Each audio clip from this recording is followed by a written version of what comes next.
Hello student, कक्षा 12 राजनीति विज्ञान।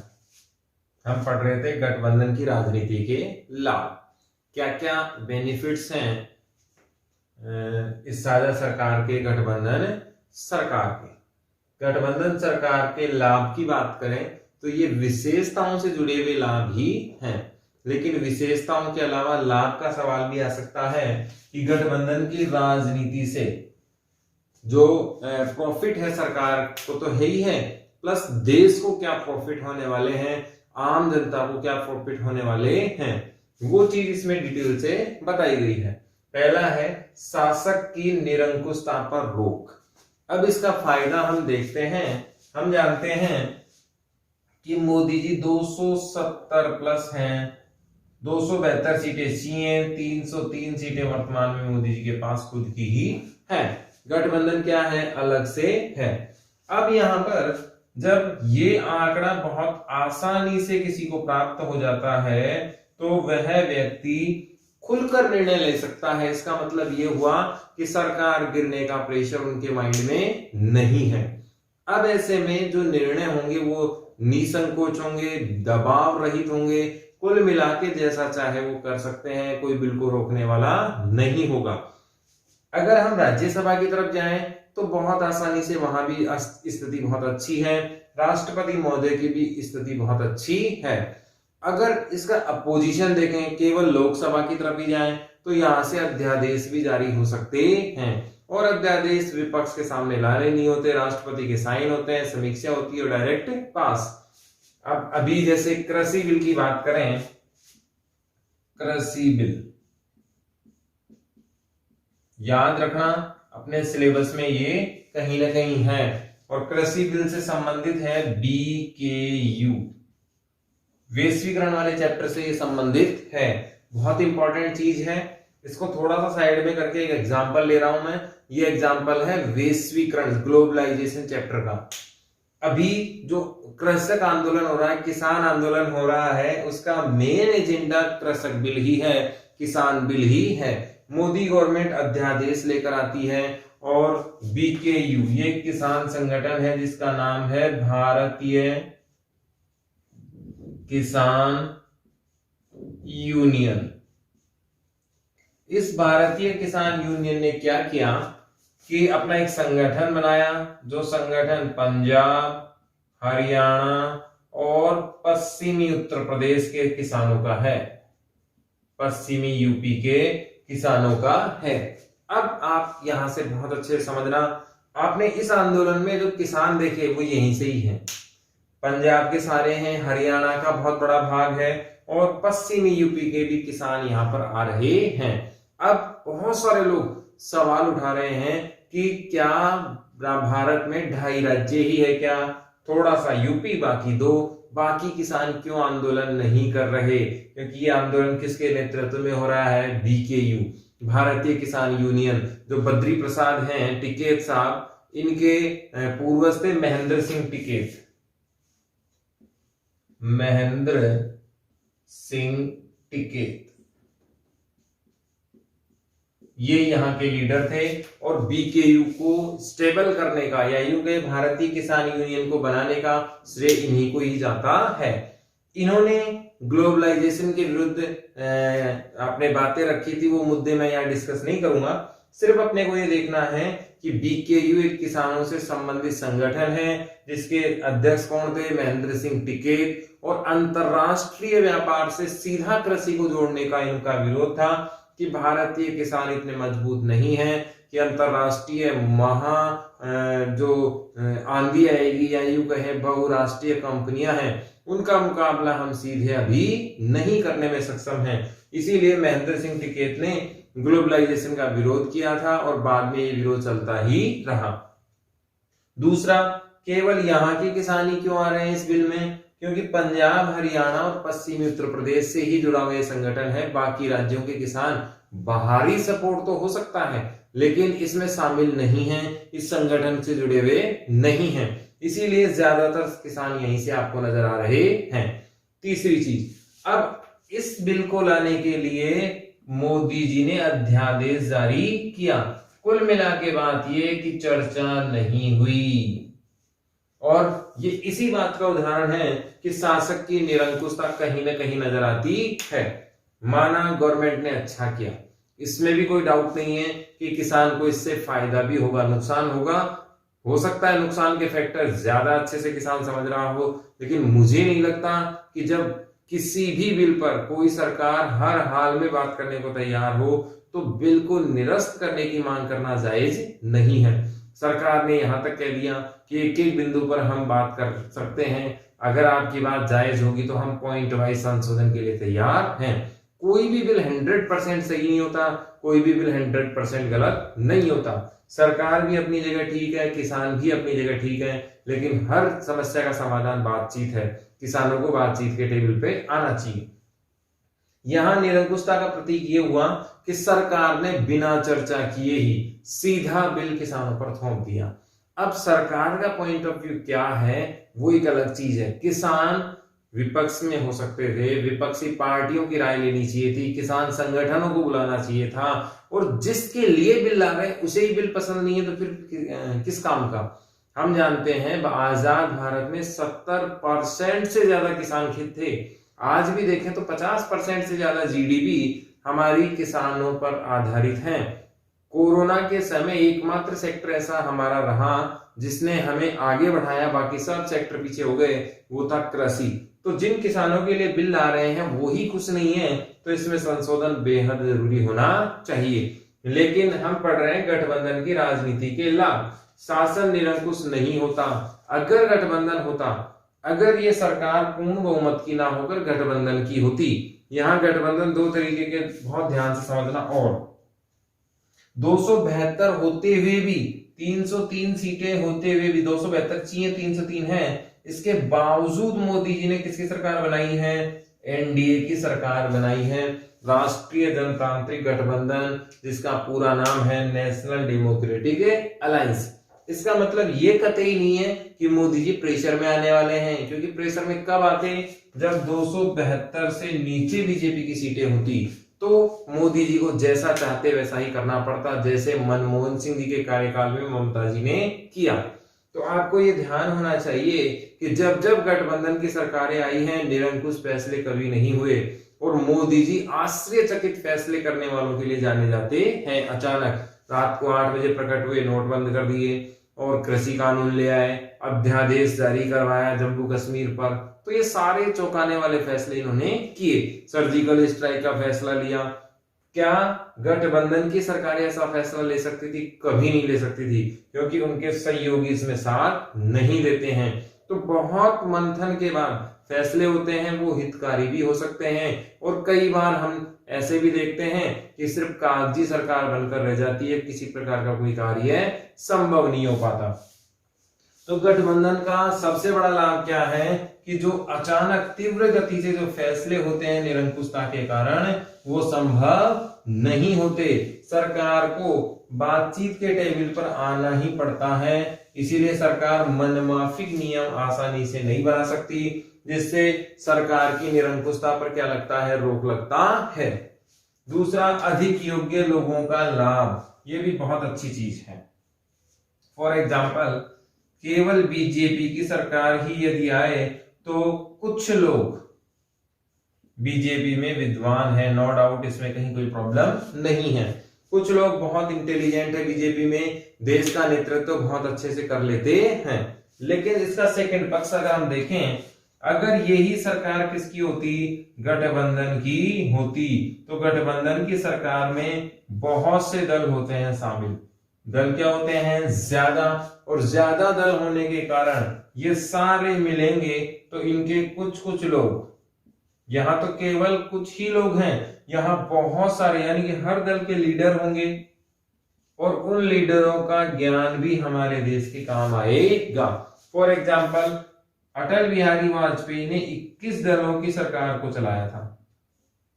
2004 तक जो सरकार चली, 99 से, करगिल युद्ध भी इसी सरकार के दौरान हुआ। 1999 से 2004 तक जो सरकार चली, उसमें 21 दलों की सरकार अटल जी ने चलाई। तो 21 दलों के जो युवा नेता थे, अनुभवी नेता थे, या यूं कहें जो एक्सपर्ट थे, उन सब ने भारत की राजनीति के लिए सहयोग दिया। ये एक बहुत अच्छी चीज है, यानी कि अधिक योग्य लोग अगर देश के लिए आएंगे तो देश के लिए कामकाज भी बहुत अच्छा होगा, देश को उनके अनुभव का लाभ मिलेगा, कठिन परिस्थिति में देश कामयाब हो पाएगा। अगर कुछ ही दल होते हैं या ज्यादा दल नहीं होते हैं तो इसका नुकसान देश को उठाना पड़ता है। अगर हम इसमें देखें अधिक योग्य लोगों का सबसे बड़ा फायदा क्या है, निर्णय प्रक्रिया बहुत जबरदस्त हो सकती है। कई बार हमें आतंकवादियों के मामले में हम फंस जाते हैं, कई बार युद्ध का माहौल हुआ, देश फंस गया, और बहुत बार ऐसा हुआ है कि पाकिस्तान ने 2 बार अटैक इसी कारण किया कि भारत में अस्थिर सरकारें थी। अटल जी के टाइम अस्थिर सरकार थी और 1965 वाले समय भी भारत की स्थिति, राजनीतिक स्थिति अच्छी नहीं थी, लेकिन दोनों ही बारों में हमारे सभी दलों ने, सरकार के समर्थन वाले तो थे ही थे, प्लस विपक्षियों ने भी जबरदस्त एकता का परिचय दिया और उन्होंने ये दिखाया कि हम लड़ेंगे, अंदर बाहर नहीं लड़ेंगे, देश के लिए कोई भी खतरा होगा तो हम सब क्या हैं, एक हैं। तो अधिक योग्य व्यक्ति बहुत आसानी से देश हित में फैसला ले सकते हैं। इसमें आगे देखें व्यापक जनमत समर्थन। अब इसमें जनमत समर्थन को हम समझते हैं कि जनमत का अर्थ होता है जनता का मत, जनता का मत, यानी कि जनता का अगर साथ मिल रहा है तो उसे हम क्या कहते हैं, जनमत का समर्थन कहते हैं। अब यहां से स्पष्ट हमें हो जाना चाहिए कि यदि एक दल जीत कर आता है, फॉर एग्जाम्पल हम यूपीए का लेते हैं और एनडीए का लेते हैं, तो कोई भी सरकार भारत में बढ़ती है वो 36 से 40% वोटों को लेकर आती है। भारत में चाहे एनडीए की सरकार बनो चाहे यूपीए की सरकार बनो, उनका जो लास्ट लिमिट वोटिंग रेशियो होता है वो कितना होता है, 36 to 40% होता है, यानी कि 39-38% के आसपास हमेशा सरकारें बनी हैं और 36 से लेकर 38 के आसपास की सरकारें बहुत अच्छे से बन जाती हैं। अभी आपने देखा कि केवल जीतने वाले दल को कितना परसेंट मिला, 40, तो विरोध में कितने हो गए, 60% हो गए। 20 ने यदि वोट नहीं भी दिया तब भी 40% वोट हमेशा विरोधियों के पास रहते हैं। इसका मतलब ये हुआ कि जो सरकार में शामिल हैं वो केवल और केवल 40% लोगों की बातों को ही अनुसरण करते हैं, या देश की पॉलिटिकल में, देश की राजनीति में, पॉलिटिशियन में केवल और केवल 40% लोगों का हिस्सा ही रहता है। 40% लोग तो क्या रह जाते हैं, विरोधी रह जाते हैं। इसका दूसरा एंगल देखते हैं। दूसरा एंगल देखें तो हमारे यहाँ जो बड़ी पार्टियां हैं उनका क्षेत्र भी होने लग गया है। जैसे कांग्रेस की बात करें तो मिडिल इंडिया में कांग्रेस इतनी ज्यादा अच्छा नहीं करती, यानी कि हिंदी भाषी राज्यों में कांग्रेस इतना अच्छा स्कोर नहीं करती। बीजेपी का देखें तो बीजेपी मिडिल इंडिया हिंदी भाषी राज्यों में बहुत अच्छा काम कर रही है, बहुत अच्छे चुनाव जीतती है अभी तक, यानी कि इससे पिछले चुनाव, मोदी जी के चुनाव तक, नगर निगम के चुनाव की बात नहीं कर रहा हूं मैं, मोदी जी के चुनाव तक बीजेपी हमेशा शहरों में लीड करती रही है, ग्रामीण भारत में कांग्रेस आती है। तो ये क्षेत्र भी बटे हुए एक प्रकार से, तो कोई भी अगर एक दल की सरकार बनेगी तो वो कुछ ही लोगों का नेतृत्व देगी। इसके विपरीत देखते हैं, गठबंधन की सरकारें अगर होंगी तो कुछ परसेंट सबसे शामिल होंगे तो लगभग सबको सत्ता मिल जाती है। बहुत कम दल विपक्ष में जाते हैं, ज्यादातर दल सरकार के समर्थन में आ जाते हैं और ये क्षेत्रीय दल हर इलाके को कहीं ना कहीं शासन में भागीदारी मिल जाती है। जैसे 21 दल मिलकर सरकार बनाई अटल जी के टाइम, तो देश का शायद ही कोई ऐसा क्षेत्र होगा जिसे नेतृत्व ना मिला हो। हर दल, छोटे छोटे जिनके 2 सांसद थे वो भी सरकार में हिस्सेदारी निभा रहे थे। तो देश के हर कोने को नेतृत्व मिल रहा था, देश के हर कोने को सरकार में अपनी पॉलिसी रखने का समय मिला और देश के हर कोने को विकास में भागीदार बनने के लिए कहीं कोई दिक्कत नहीं आई। ऐसे ही क्षेत्र की बात कर सकते हैं हम लोग, तो क्षेत्र विशेष भी हर हाल में सबको आसानी से मिल जाता है, सबको लीडर बनने का मौका मिल जाता है, सरकार में शामिल होने का मौका मिल जाता है, देश हित में पॉलिसी बनाने का ऑप्शन मिल जाता है। लेकिन जो बड़े दल जीत कर आते हैं उसमें ऐसा ऑप्शन नहीं होता, ये किसी न किसी क्षेत्र विशेष के होते हैं। अभी इसमें जो परिवर्तन आने लगा है कि कांग्रेस के क्षेत्र अलग हो गए हैं, बीजेपी पूरे इंडिया में कवर करने लग गई है। तो अब आने वाले समय में भी ऐसा हो सकता है जब बीजेपी जीतेगी तो पूरे देश को नेतृत्व मिलेगा। तो अधिक योग्य लोग के बाद अगर व्यापक जन समर्थन की बात करें तो गठबंधन होने के कारण हर इलाके को बहुत आसानी से नेतृत्व मिल जाता है, हर इलाके के लीडर बहुत आसानी से चुनकर आ जाते हैं और सरकार में सभी दलों की हिस्सेदारी के कारण सभी लीडरों को आगे बढ़ने का मौका मिल जाता है। सशक्त विपक्ष का निर्माण। अब हम जानते हैं राजस्थान के उदाहरण की बात यदि हम करें तो राजस्थान में 200 सीटें हैं। राजस्थान में कितनी सीटें हैं? 200 सीटें हैं, क्योंकि लोकसभा का तो थोड़ा कॉम्प्लिकेटेड हो जाएगा मामला। 200 सीटें हैं, इसमें से यदि 80 मिली बीजेपी को,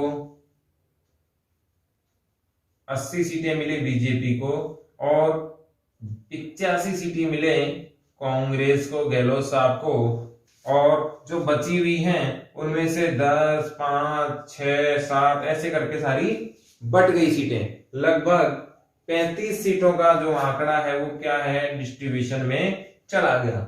और ये टोटल सीटें मिलकर ये कहां चली गई? कांग्रेस की तरफ चली गई।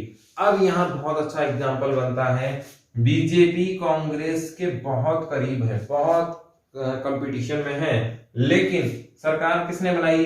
कांग्रेस ने। अब ऐसी स्थिति में बीजेपी बहुत जबरदस्त विपक्ष का रोल अदा करेगी, क्योंकि इसके पास भी सांसद कैसे हैं? बराबर बराबर। इसके पास भी विधायक कैसे हैं? बराबर बराबर ही हैं। ये बहुत ज्यादा प्रेशर में रहेगी और हमेशा प्रबल विपक्ष होना देश के लिए हितकारी होता है। अतिवादी फैसले नहीं होते, जबरन कानून नहीं लादे जाते, अध्यादेश ज्यादा नहीं आ सकते, जनहितकारी योजनाएं लानी होगी, सरकार की टांग खींचना बहुत आसान है, सरकार को सदकार्य करने पर विवश होते हैं। प्लस इस बात के लिए भी सरकार भयभीत होती है कि जितना जन समर्थन हमारा उतना विपक्ष का भी है, तो बहुत आसानी से बात भी उनकी सुनी जाती है। ये गठबंधन का फायदा है। और गठबंधन में बहुत सारे दल होने के कारण, विपक्ष में भी बहुत सारे दल होने के कारण उनका भी नेतृत्व जैसे पक्ष वालों का होता है वैसे ही विपक्ष वालों का भी एक लंबा चौड़ा इलाका होता है। विपक्ष में गठबंधन होने का कारण ये भी है, सशक्त होने का कारण ये भी है कि विपक्ष ये जानता है कि मैं सत्ता से बहुत कम दूर हूं, बहुत नजदीक हूं। इससे फायदा क्या रहता है हमेशा कि ये हमेशा प्रेशर में रहेंगे। जैसे एग्जांपल के तौर पे देखें, 97 सीटें बीजेपी कांग्रेस के पास आई और अभी 107 सीटें कांग्रेस के पास हैं, क्योंकि सपा वाले इन्होंने मिला लिए, निर्दलीय इन्होंने मिला लिए। अब केवल कांग्रेस के कितने हैं? 97 ही हैं। यदि ये जो बाहरी लोग आए हैं ये हट जाएं तो बीजेपी की सरकार आसानी से यहां पर बन सकती है। ये प्रेशर हमेशा सरकार पर रहेगा, इसीलिए विपक्ष भी यहां पर हावी रहता है। विपक्ष हमेशा निर्णय को चेंज करने में कामयाब रहता है, सरकार को उचित निर्णय लेना ही पड़ेगा। इसमें लास्ट बिंदु है अतिवाद से मुक्ति। पहले तो ये समझना होगा कि अतिवाद होता क्या है। अतिवाद को ऐसे समझते हैं, किसी भी चीज की अति वो बुरी होती है। हमारे राजस्थानी भाषा में कहा जाता है कि अति बुरी चीज होती है। किसी भी चीज को बहुत ज्यादा अगर अपना अप्लाई करते हैं तो वो गलत हो जाता है, यानी कि एक प्रकार से दादागिरी है। एक प्रकार से देखें तो क्या है? दादागिरी ही है, यानी कि वर्चस्व नहीं हो सकता है। सरकार के वर्चस्व पर क्या लग जाता है? रोक लग जाता है। गठबंधन सरकार में फैसले बहुत सोच समझ कर लेने होते हैं, जो हमने डिटेल से निरंकुशता की तरफ जाकर पढ़ लिए थे। तो यहाँ पर गठबंधन की राजनीति के लाभ होते हैं कंप्लीट।